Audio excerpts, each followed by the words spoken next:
My name is Jim Tinstman. I live in Hilliard, Ohio.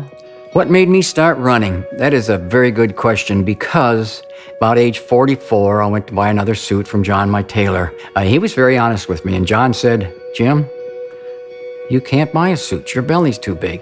It destroyed me. I didn't know what to do. I don't even remember leaving the place. I was so upset.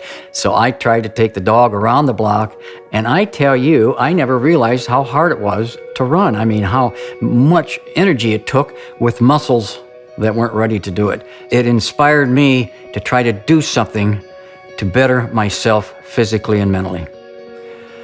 My first marathon was a blur. I was so emotional to begin with. I didn't know what to expect. I didn't know if I could finish. That was a big thing. Could I finish that distance?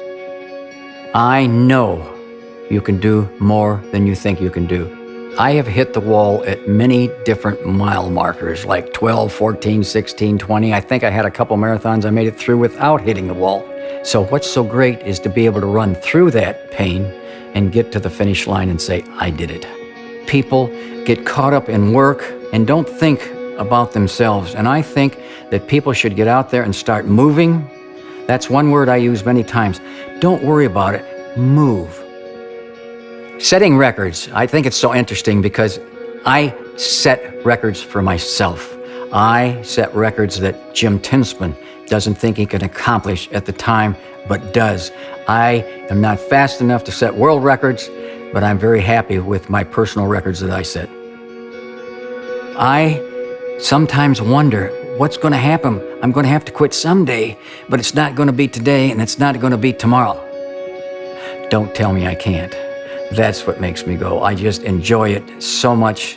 The feeling when you finish that you did it, that I did it, that's what keeps me going. It's changed my life in so many ways. It's just made me feel like I'm a much better person than I was before I ran. My name is Jim Tinstman. I'm 78 years old, and I've run in every Columbus Marathon. Records are made to be broken.